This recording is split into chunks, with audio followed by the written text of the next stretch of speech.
Here's the big challenge of life. You can have more than you've got because you can become more than you are. That's the challenge. Unless you change how you are, you'll always have what you got. I have found in my experience that income does not far exceed personal development. Now, sometimes income takes a lucky jump, but sure enough, unless you grow out where it is, it'll usually come back where you are. Life has strange ways. If somebody hands you $1 million, best you become a millionaire quickly, so you get to keep the money. Otherwise, sure enough, it'll disappear. Somebody once said, if you took all the money in the world, divided it up equally among everybody, it would soon all be back in the same pockets. Incredible. Success is something you attract, not something you pursue. Success is looking for a good place to stay. So instead of going after it, you work on yourself. See, the major question to ask on the job is not what are you getting. The major question to ask on the job is what are you becoming? See, the big question is not what am I getting paid here. The big question is what am I becoming here? Because true happiness is not contained in what you get. Happiness is contained in what you become. Mr. Schoaf gave me at age 25. This was probably the most difficult. In fact, I'm still working on this one. I think it's an unending challenge to see what you can become. But Mr. Schoaf taught me that the Bible was a good textbook for ideas and stories and success equations, how to live the better life. I found out that was true. He also taught me that the Bible is as practical as it is spiritual, and I found out that's true. If you look at your bank account and your income and you're not happy, there are several places in the Bible to check to see what the heck's wrong so you can make the changes. Those called basics. Mr. Schoaf taught me how to set goals. What a favor that was.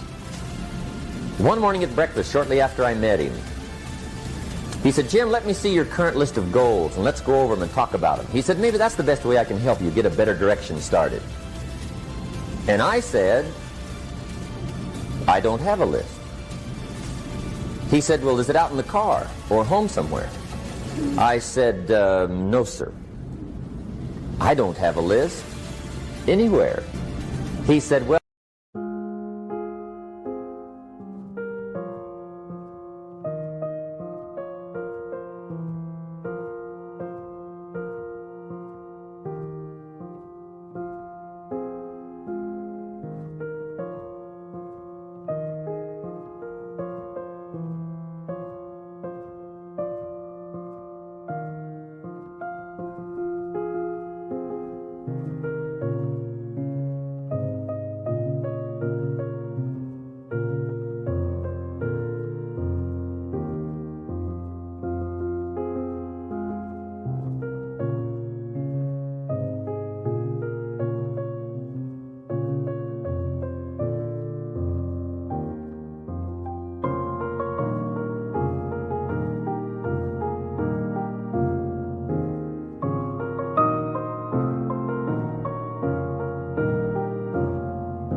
Well, young man, that's where we got to start.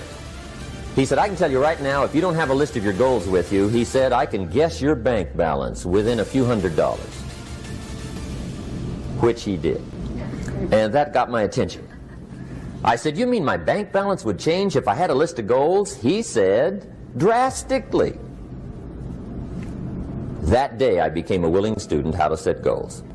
I am age 25, married, my family's starting, I've been to college, I'm working, and I still don't know how to set goals.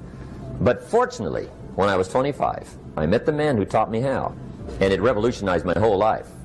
Economically, socially, personally, it's incredible. Life is part negative, so we got to talk about the negative, and it's called diseases of attitude. There's a lot of things that can wreck your chances to do well. We live in a rather dangerous world, so you got to be not only wise, you got to be careful. Attitude diseases are just as bad as physical diseases, right? High blood pressure, heart trouble. I mean, a lot of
things will ace your chances to do well.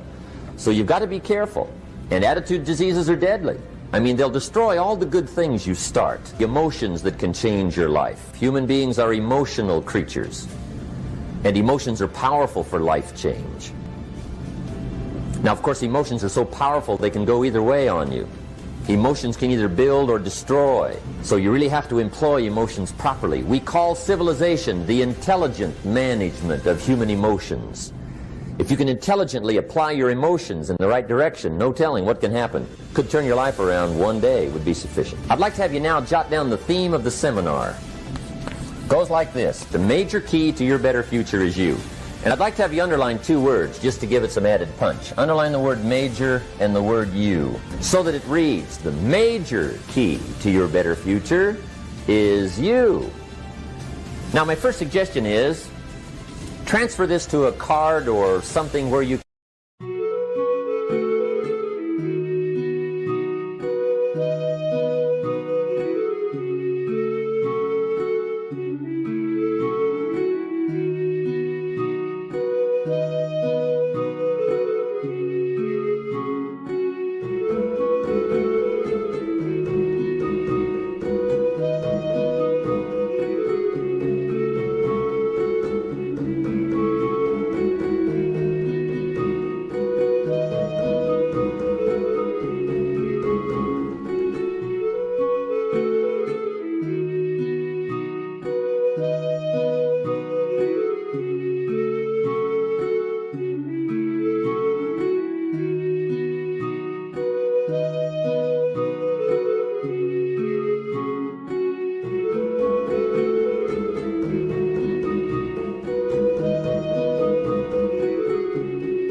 put it up where you can see it every day.